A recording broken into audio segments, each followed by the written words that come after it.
putting olive oil on my head. My wife said, what are you doing? I gotta look good for a man show.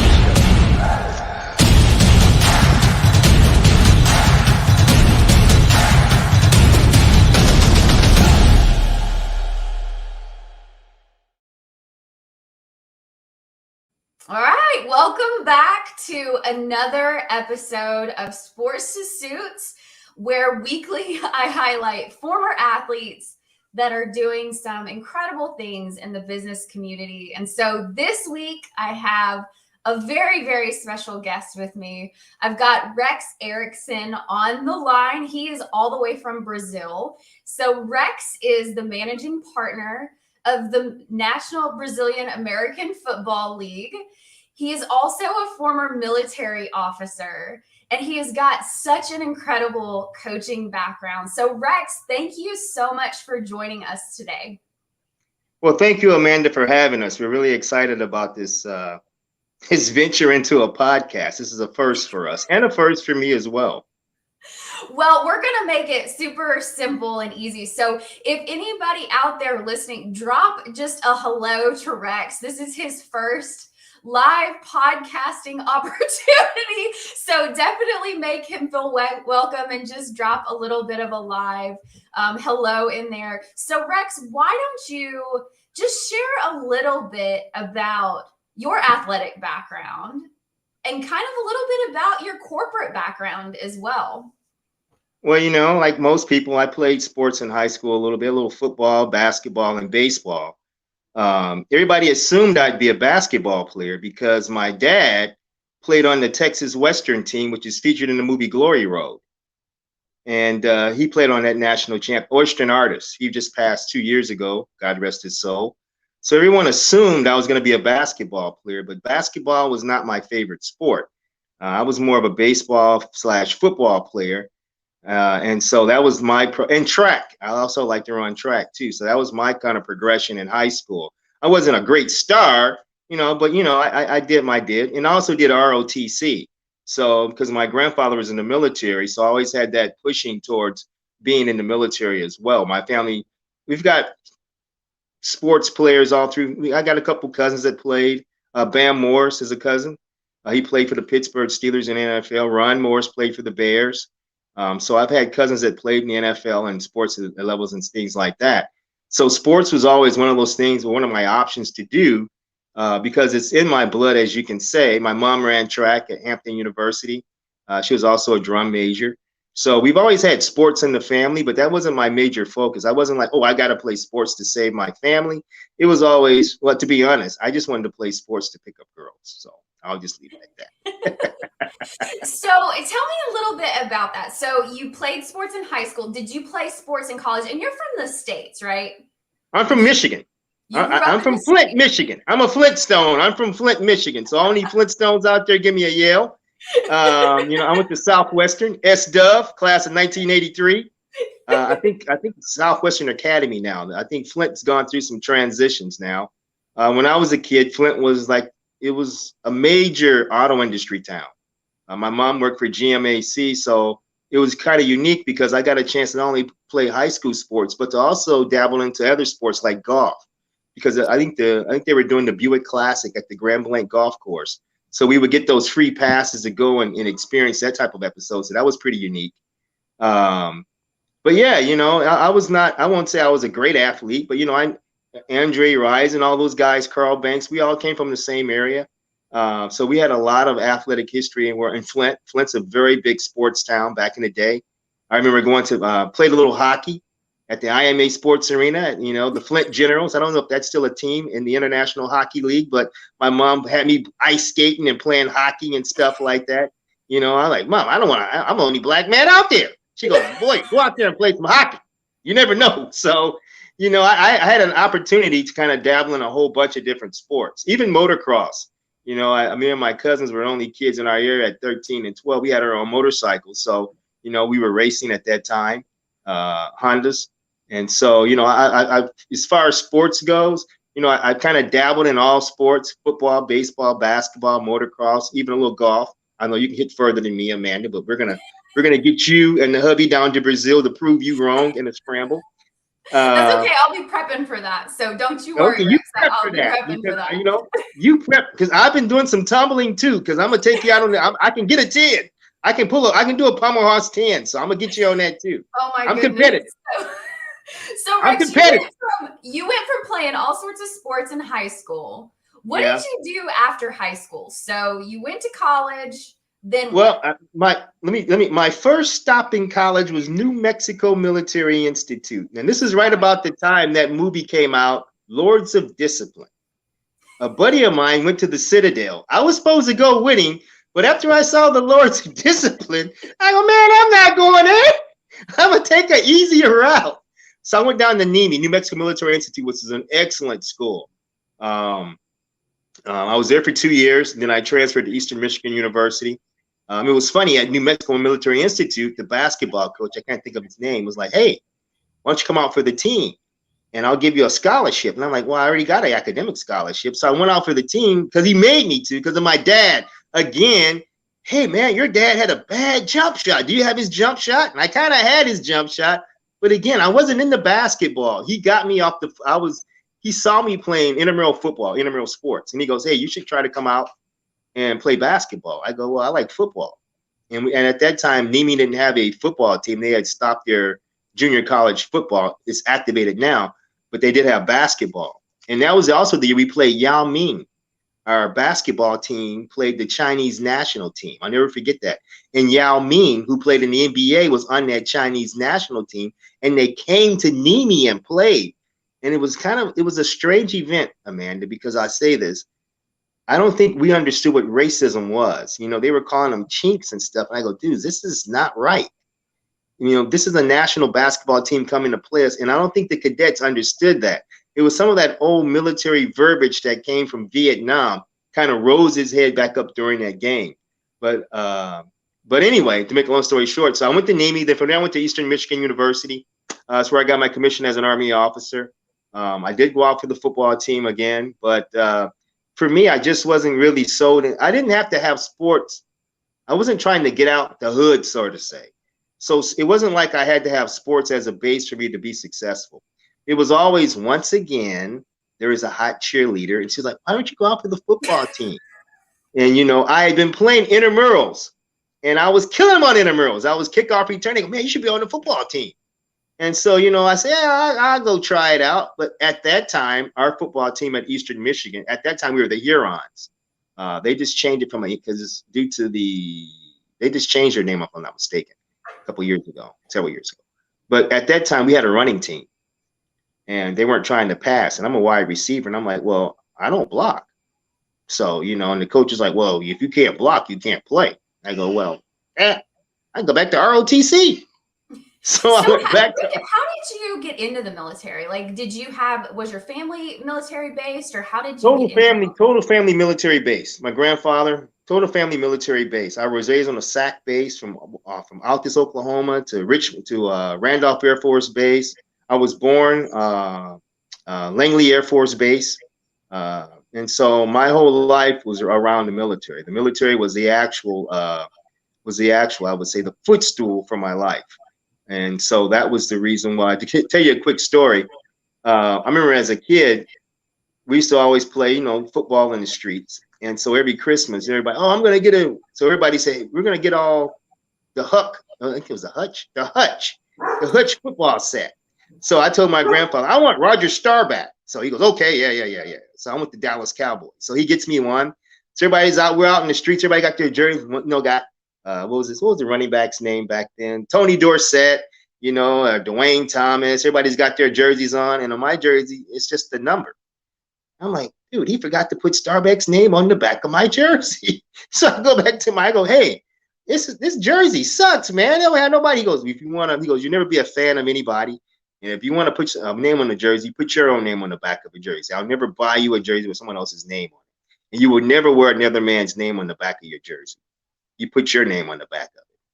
And so from that point on, I've never been a quote unquote fan. I've been an admirer of people of sports, but I was raised not to be a fan of anybody because my grandfather, he had an acronym. What are those words called in the, what is that called, Amanda? When you have a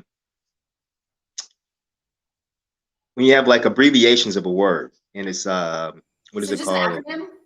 An acronym. There you go. FAN. He goes.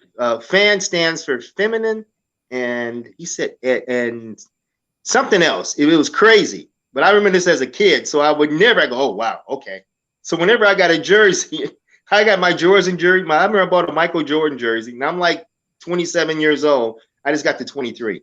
Hey man, well, you didn't put Jordan on the back. I can't wear that. So that's something that's I've always known I had to blaze my own trail. And so I've always taken that route in life, blazing my own trail. So you went from college. Tell me a little bit what happened after you left college. What did that look like? Well, you know, I graduated in the 80s. So in the 80s, you know, we were going through that transition. A matter of fact, it was the same year that the space shuttle blew up. I remember watching that in military history class, and that was kind of shocking. That memory stuck with me even to today, because we thought it was a joke. Everybody thought it was a joke. And so after that, you know, we were going through, I think, a slight recession at that time, if I'm not mistaken, in the country. So the only true jobs or guaranteed jobs were the military. And I was in ROTC. I had finished up my final year. I got a regular Army commission as an armor officer. And so after that, you know, it was off to Europe, you know, for 2 or 3 years there. Then I came back, I took to the advanced course. And then from there, I went into, I remember my commanding officer said, you know, you're sort of a showboat. I go, really? He goes, and you're a diva. I'm like, man, it's kind of officer evaluation is this? And he was a West Pointer. And he goes, you know, you should go into something a little bit more in your line of profession. I go, what do you mean? So I'd be like, what are you talking about? He goes, why don't you go special operations, man? Those are the guys that your mindset seems to fit with. And so that's when I made the transition. Usually you would go from a combat branch to a support branch, like military police, military intelligence, but I rolled back into an actual combat branch.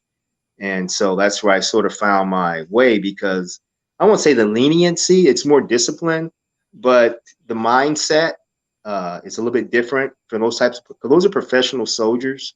Not that all military people aren't professional, but special operations personnel take it to the next level in every aspect of their life. And so that's why we have a high divorce rate. I think it's like 97%, if I'm not mistaken, because of their commitment to the actual profession itself of being a professional soldier.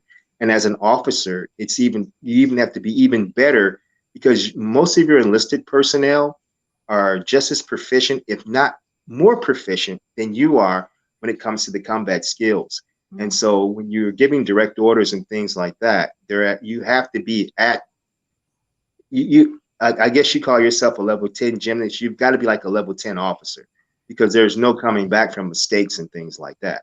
So, and I guess he was right. That's where I kind of found my footing, because it kind of stuck with me for the rest of my career.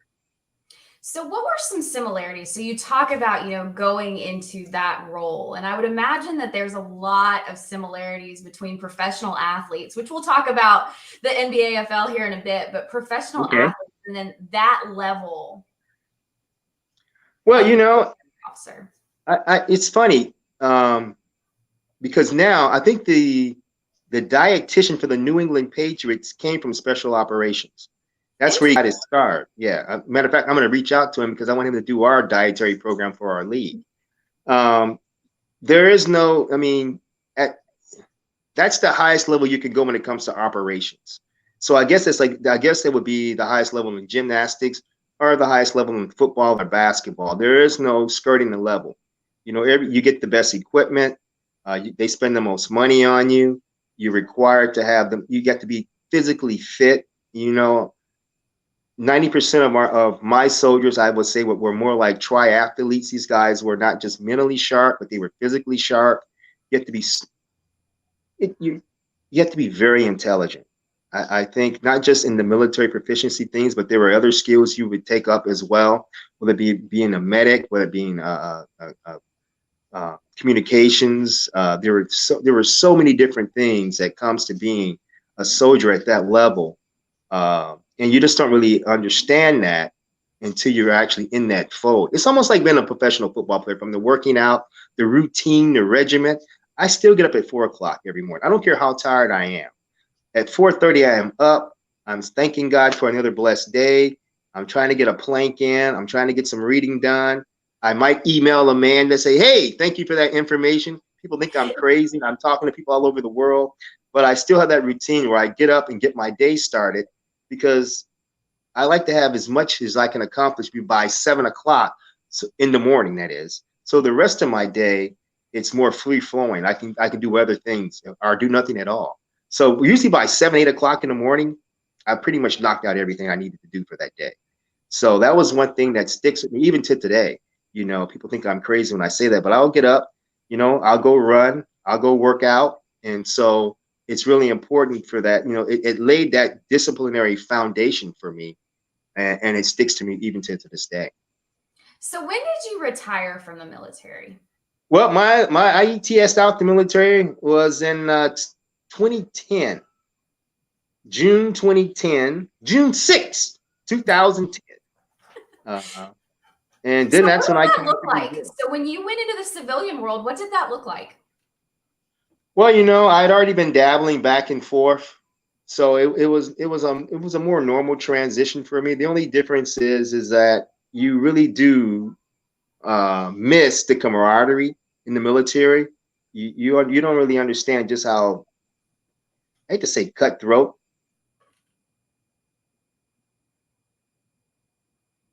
Oh, did we lose you? Oh no. So while Rex is coming back, if you're listening and you have any questions, definitely submit those for Rex. So he's in Brazil, so sometimes the connection gets a little bit of a challenge, but I'm sure that he'll be popping in here in just another minute. And I'm super excited for you guys to hear kind of the story about what he's been working on lately. So he's the managing partner of the National Brazilian American Football League. We're gonna pull him back in here. So I was just talking you up. It's okay. I was just talking Amanda, about we got a what you're thunderstorm working here on in now. Rio. We got a thunderstorm here in Rio. I apologize for that. We had a little blackout. Sorry about that, guys. That's one of the problems It's about okay. being in I was Rio. just telling the audience about kind of like where your journey is now. So you are the managing partner of the National Brazilian American Football League. So what is that? Right. So for anybody that's not familiar with the National Brazilian American Football League, what is that? Well, we're going to be the first professional American football league to actually launch here in Brazil. We're really excited about that opportunity. Brazil's a unique marketplace. It's the third largest marketplace for the NFL. People don't understand it. When you say Brazil, even when I do presentation, even yesterday I did a presentation. They're like, "Oh, soccer." I go, "No, American football."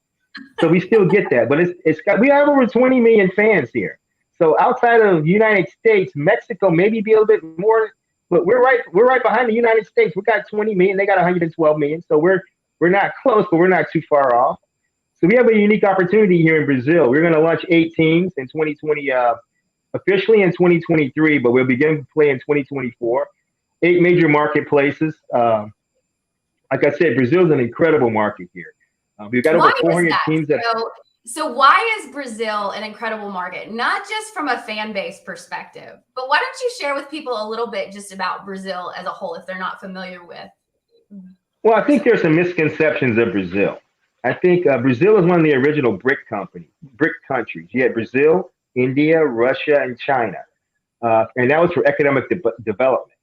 And so Brazil in the last 20 years has seen a major transition in wealth here in Brazil. Now, the richer have gotten richer, but there's been a huge uplifting of the underclasses here in Brazil, access to capital, credit, and things like that. So although Brazil is still a third world developing country, it has a really strong foundational base to which you can actually grow a professional sports league on. And there's vast opportunities here in Brazil that you just can't manifest in the States right now. And what are those opportunities? Well, I think one of the biggest things, as far as for us as a league, it's the opportunity to be the first professional league to be launched here. Secondly, a unique opportunity to harness a fan base. I think for a lot of sports leagues to be successful, one of the key things you have to be able to secure or have is an absolute fan base. And we've got 20 million fans, over 18,000 players, another 400 teams that we have an opportunity to participate, to engage with, and to harness, and to develop a unique opportunity, a unique sports league opportunity, a sports viewing opportunity, a sports engagement opportunity, which is here in Brazil. And you don't have that in the States. Our right now the dollar's like 5 to 1. So there's a huge opportunity for investments here, not just in sports, but in other opportunities as well. Brazil is one thing about Brazil. What people don't understand is I get a lot of calls where I hear all this crime in Brazil. Brazil is no more dangerous than Chicago or New York. I've been here for roughly 10 years off and on. I've never had a problem here in Brazil. I run, I work out, I go play basketball at night in Cidade Chudels, which is one of the biggest, I guess you want to say, favelas here in the country. It's where Obama came when he came to Brazil. If you ever saw that movie, Children of the Gods, that was shot in Cidade Chudels. It talks about the drug trafficking and things there. Never had a problem. I've always been shown love here in Brazil. I do have to explain when I go to these places. Sometimes, they think that I'm a police officer because of the way I look. I once had a guy tell me, "You're CIA," and then one guy goes, "Oh no, he's the Avengers. He's the Avengers." And I go, "Oh yeah, I'm Nick Fury." "Oh, okay, come on, man." So I get that a lot here in Brazil. But there is an initial fear that maybe I'm a special police officer because I do have a distinct look. I go, "Look, man, why would I be coming to play basketball at 10 o'clock at night if I'm a police officer with a bunch of dope boys? I'm not that stupid." So what brought you to Brazil? So what brought you to Brazil initially? Initially, what brought me to Brazil was in 2007 was the Pan Am Games. We came down here as a consultant for terrorism, and I saw the uniqueness of the country at that time. And then that was in 2007. No, 2005. 2005. No, 2000. Came in 2005 as a civilian. 2007 as a military contract. And I just saw the opportunities here in Brazil. It was a little bit different. I guess you could say it was a big country with a small town flavor. And that's what I kind of liked about Brazil. I was close enough to the United States to get home on a plane, but farther enough away for people couldn't come and knocking on your door asking you for things. So and there's no snow, although I can't say that because it snowed here last year. So, I wanted some. Yeah, it snowed. Well, in southern Brazil, in Rio Grande do Sul, it's close to the South Pole. So you do get some snow caps there every once in a while. It snowed there, our winter in June, which is our winter. It snowed there this year. So we don't get any snow in Rio, but they do get a little snow down there. And that was another one of my prerequisites, no snow at all. So what brought you back into sports? So, and I'm really curious to know, we'll jump into this in just a second, but what does it take to launch a league? I would imagine a lot goes into it. But okay, so let's start with what got you back into sports. Well, actually, I was bored. In Brazil, you can only go to the beach so much. And I can only run so many miles. So I said, I got to find something to do. So I did an internet search for things to do in Brazil, and I saw they were playing football. I go, football? And I thought it was maybe a bad link, and I clicked it, and it was actually an American football league. They were actually playing full pads American football here in Brazil. So I reached out to a couple of the teams and said, "Hey, man, I'm going to come out and see what you guys are about." And so I got invited out to a team. At that time, it was called Fluminense. And I hopped on a bus, and the bus driver, it was funny. He goes, "Where are you going?" I go, "Well, I'm going to this American football training camp for Fluminense over here." He goes, "Oh, no, don't go there. Go to Botafogo." So he dropped me off at another team's training because he liked the other team. And so I ended up going to Botafogo instead of Fluminense. And so that's how it all got started. I went there and I met with the head coach and the team, and they go, "Hey, we need some trainers. Do you want to play?" I go, "Oh, I don't want to play, man. Oh, I don't want to play." But training, yeah. So, they brought me on, and I became their defensive coordinator. We had some success there. And then the next year I became their head coach. And the next door out of my coaching career began here in Brazil. Had the chance to be on a couple of TV shows on that and stuff like that. Went to Espírito Santo, which is another state here, coach. became a head coach there for a couple of teams. And then I found my way while there. Me and one of my players, Daniel, he was a kid who never played American football. He might be on this. He might be on the still to come through the day. Oh, D train. And me and him said, you know what, coach, we should set up our own team. So we start preparing our own team. And then from there, I said, hey, you know what? We should do a super league. Because at the time in Brazil, we had two different distinct leagues, the CBFA, which is like the National Federation for American Football, and Tourney Touchdown, which was a league owned by, at that time, President Lula's son, who was the president of the country. His son had started an actual semi-pro football tournament league. And his league collapsed, or he closed his league down, which only left one, but there was like this disarray for all these teams. Where are we going to play? So I said, hey, don't we do it? So at that time, we were trying to do like a little super league with the best 8 teams that would play in a round robin event, but we couldn't get any cohesion from that. And then so I just said, you know, just launch a league. And that's what that was 4 years ago. And 5 years ago. And I said, hey, well, I'll just set up a new league.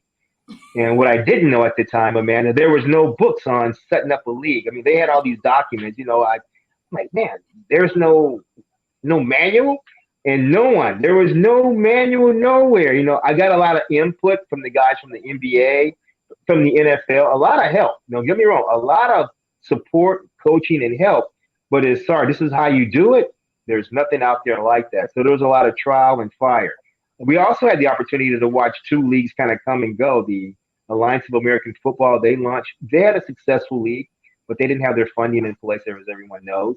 And then the XFL, due to COVID, closed down.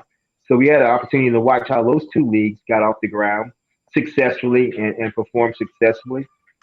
And so we just took our notes from there, sort of developed our script to say over the process, changed a lot of things up, got the financing done. Looked at some of where the stadiums would be set up, the different setups and things like that. What should we do? What shouldn't we do? And one thing we did look at, I got a lot of help from the guys over at Major League Soccer, because you know we're sort of how soccer is in America at the time. You know, when Major League Soccer launched, people were like, nobody plays soccer here. But just like soccer, we have that same groundswell for American football on the amateur and the semi-pro levels. Just like we had back in the States when I was a kid, you know, or just when you was a kid, because when I was a kid, we ain't had no soccer. So I kind of followed their script on how they set their league up, you know, as well as some of the stuff that the NFL did with Pete Rozelle when he brought the 2 professional leagues together to form the NFL. It's been I won't say a hodgepodge, but a merging of those 2 successful leagues into forming the National Brazilian American Football League here in Brazil. So it's been a journey, all Amanda. of this in the midst of COVID. So I hate to drop the whole COVID thing on top of here, but I mean, and this is an incredibly impactful mission that you're on for the community, and you're doing this amidst a pandemic. Well, you know, that's something that has been a blessing. It's not been as bad as it's delayed our launch, but it's also given us the opportunity to set up more to better prepare the league for success. There were some things we learned that we could not do. We've had an opportunity to set up some serious, I call them legacy partnerships like Sports to Suits.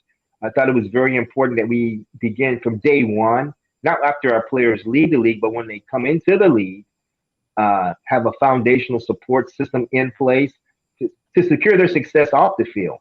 You know, football, as you know, pro sports, you know, you're 30 years old. In the real world, you're a youngster, but in sports, you're an old person.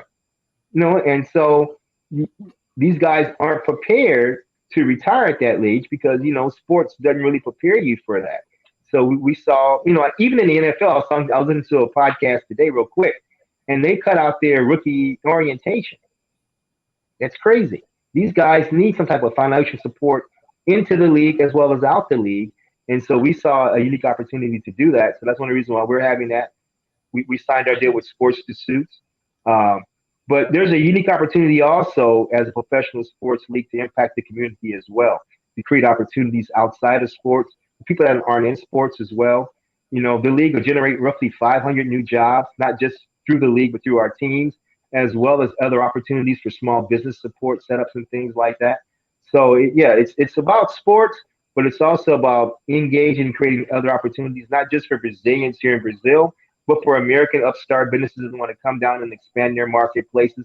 This is a unique opportunity to use our league as a platform into an incredible marketplace. Brazilian people are passionate, they're enduring, and they are a loving people. I've never felt as much, and that was one of the reasons why I chose Brazil over some of the other countries I was looking at. I've never felt just the genuine brotherly love that you get here in Brazil. You know, the people here are incredible, almost to a default, almost to their demise.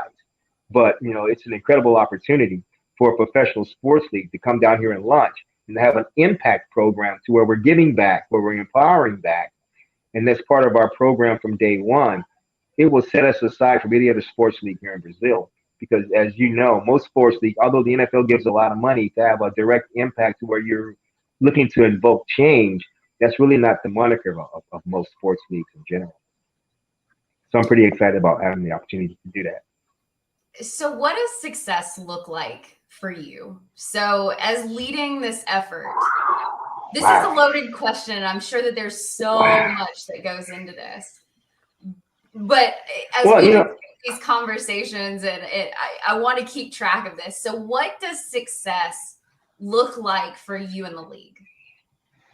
Well, I think there are two different types of success. I think one, on the league side, we want to be a functional league in 4 years for each one of our. For me, I want to see each one of our franchises going into their own operational facilities by year 4, and as a collective group.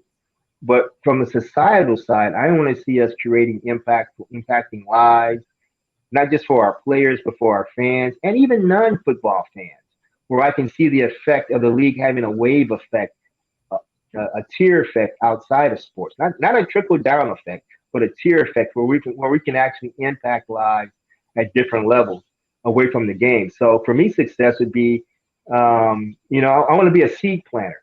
You know, we might not harvest the initial seed, but we plant that seed to spark a dream in some other aspect, non-sport. But we were a seed planter. So if I'm planting seeds and we're seeing little little sprouts pop up, I'm happy, man. You know, it's not always about making money. You know, if you do the right thing, and if you empower people, the money will come, and that's a known fact. You know, so it's not. I know people say, "Oh, you want to make a lot of money?" No, it's not about making a lot of money.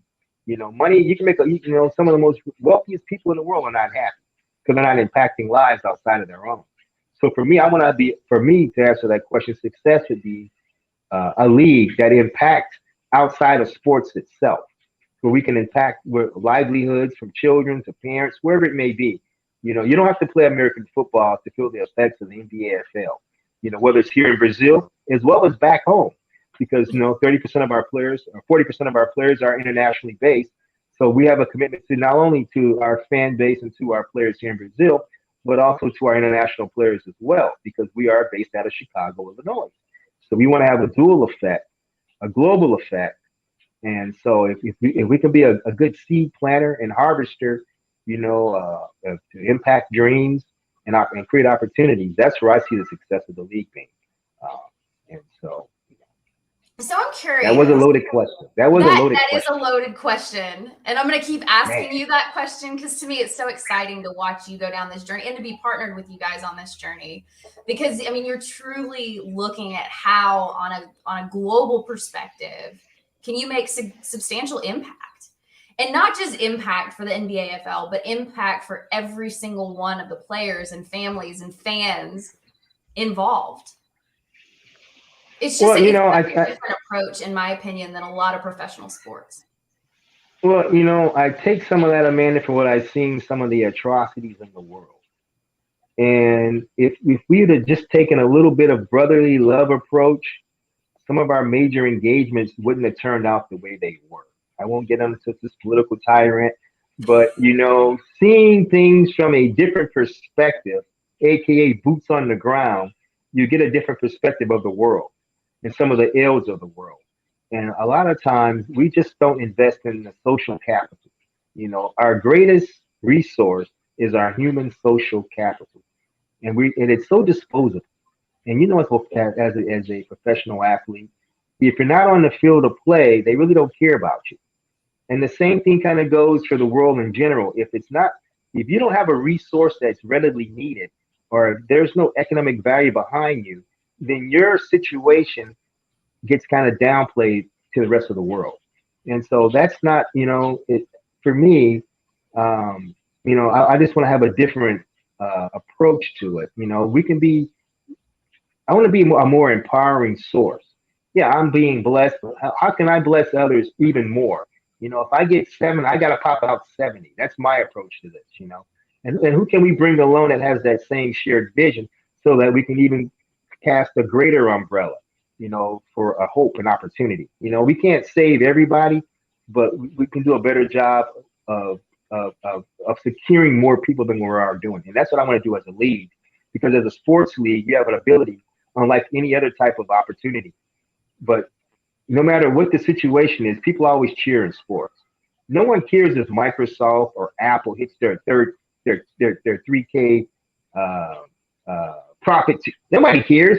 But you let a soccer team, Flamingo soccer team in Rio, win the Toker. It was like a doggone festa downtown, and nobody had a mask on.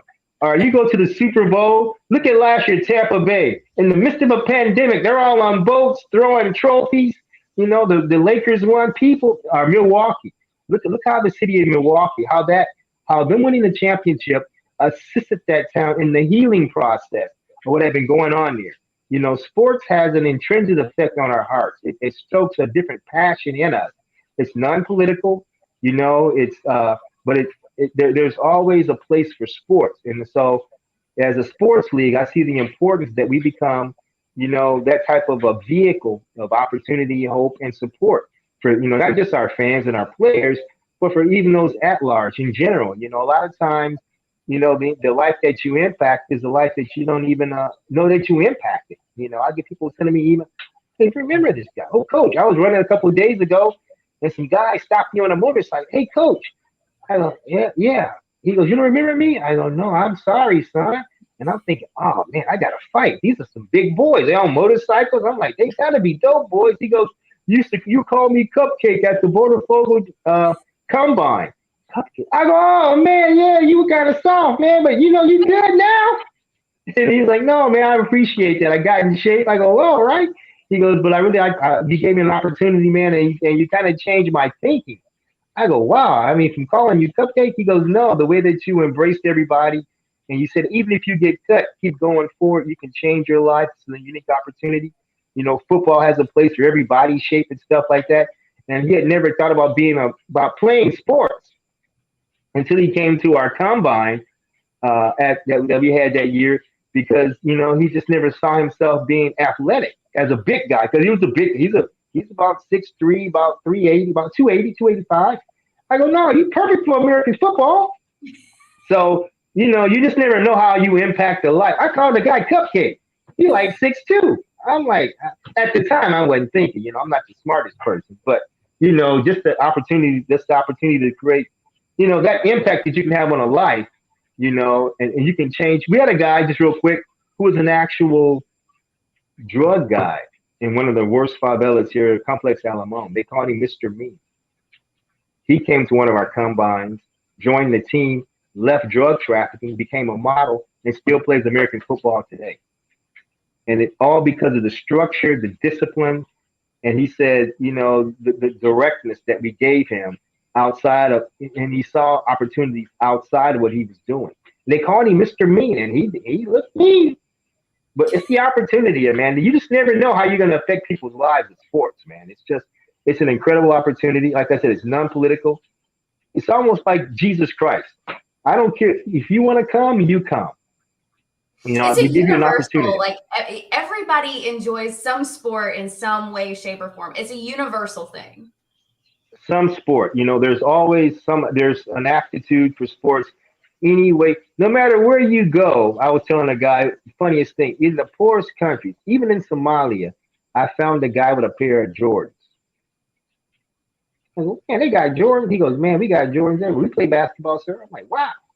So you never know the impact of sports until you go outside your your safety zone or your country itself to see the impact. Here in Brazil, basketball, when Kobe Bryant came down here about 12 years ago, God rest his soul, um, his impact is still felt here today.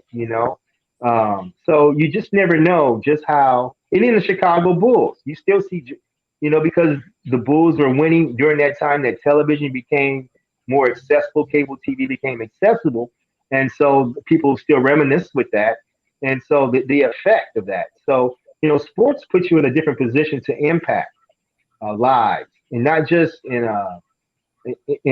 esoterial ways that you don't even think about. It's an incredible opportunity.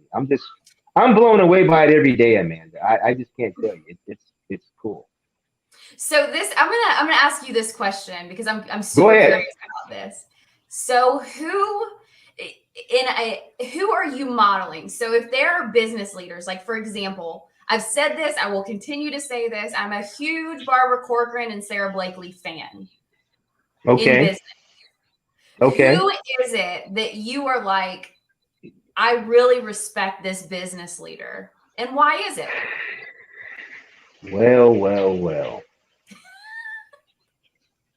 Hmm. That's a tough question to me because I pull a little bit from everybody, but I'll say this. Who laid the actual business foundation was my grandmother and my mother and my aunt. These women were very powerful women in business in their own rights.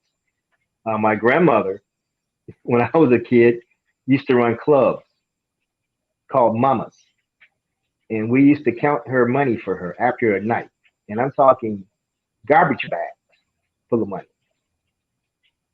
During the day, she ran a senior citizen center as a supervisor.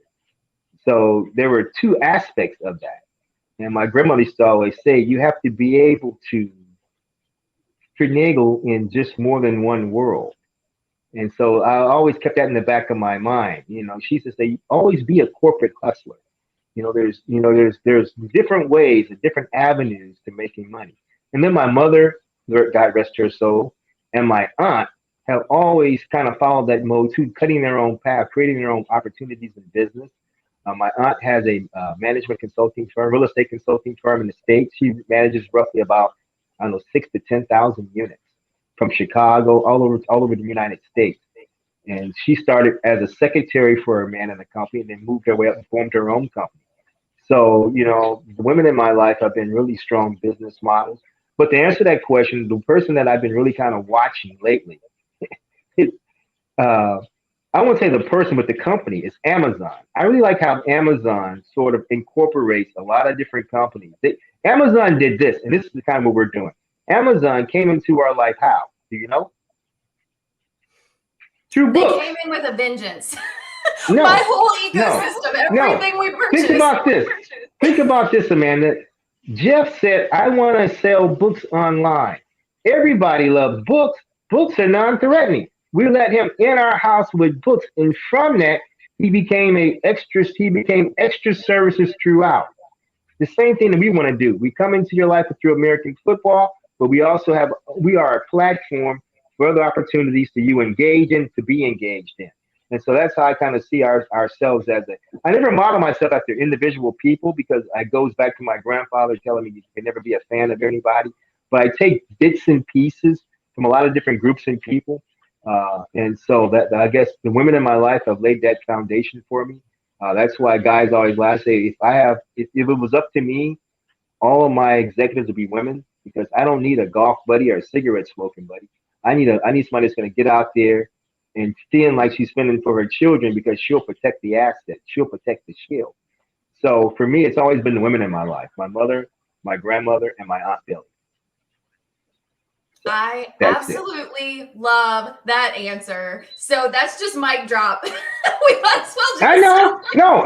No, Amanda, you're good. No, you're good. Don't worry about that. You're good. That's good. I like it. I think that's that's just amazing viewpoint. So if you were talking to existing athletes today Okay. about life and purpose outside of sports, because this is something that I know you're very passionate about.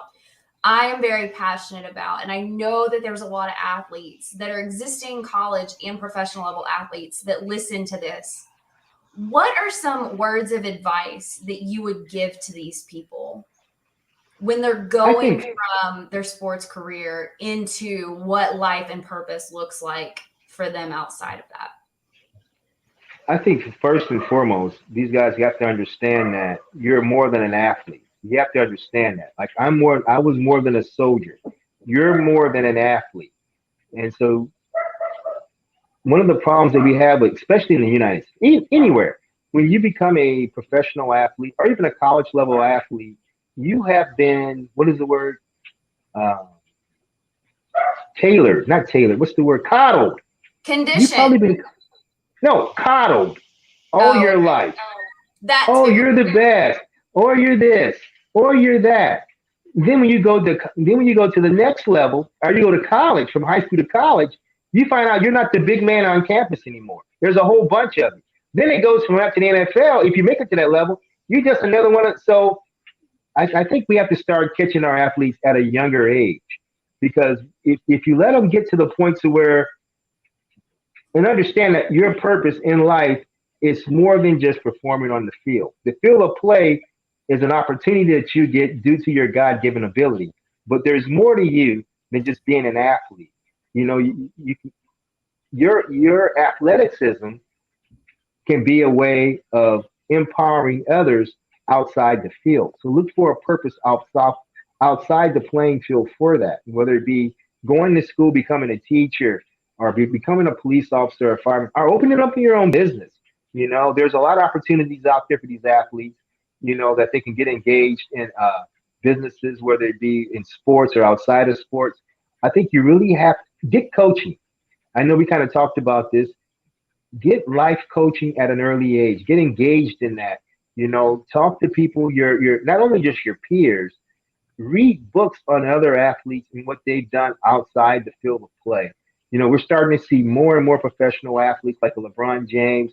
You know, Jordan set the actual blueprint, and LeBron and these guys are taking it to the next level due to the opportunities with NTFs and crypto and all these opportunities to gain wealth and build wealth. These young athletes today are all on social media. We didn't have this when I was a kid, you know, and I think that's some of the unmystique of LeBron. Jordan, we didn't have when I you heard about it in the newspaper. That was it. There was no engaging back and forth. So it kind of kills the mystique, but it also creates an opportunity for these kids. You know, there's more than just getting likes on Instagram. There's a money value behind that. And these guys have got to start understanding that so that when their playing days are over, because your playing days are limited. Professional sports is a harsh business. And I'm telling you that as a commissioner of a league, it is a harsh business. Everybody will not make it 4 to 5 years. So while you're at your peak playing time, you need to capitalize on opportunities while you're on the field, because there will never be a more time when you're more marketable, be able to engage at opportunities than when you are playing. Get those communications, those contacts set up then, so that when you step off the field, there's not a drop off. It's just a step, and you can begin to step into other career activities, but it has to start while you're playing, while you're in a disciplined type environment, because those rigors of preparing to play will also accentuate and help you when you're going out into the business community as well. So my thing is, you know, you have to dig inside. For me, you know, I would have never thought about being in professional sports at this level, because that just wasn't my makeup. I was always about trying to, you know, not even trying to help people. I'll be honest. I was sort of a jackass. You know, I wanted to be like Hugh Hefner. That was pretty. That was yeah. That was me for a minute. I had 7 women in 7 different countries before I met my wife. PG, man. So, PG. so we're gonna stop right there. So you don't want to have to hit rock bottom to kind of find your purpose, you know. And for me, I just had a hard head. My mom would always tell me you should do this, this, and that, and I kind of pushed it to the side. Well, in actuality, I wanted to be impactful in other people's lives, to help other people, but I just didn't see that being cool at the time. So now that I've kind of changed my mindset, my thinking, and understand that I can impact lives, do it. That's become my major purpose right now. It's being able to impact lives at the highest level. And that's the reason why we've gone to this next level of launching an actual professional sports league. So I am a huge fan. I am cheering you on. I'm curious. So that was totally like a great way to end this episode of Sports to Suits.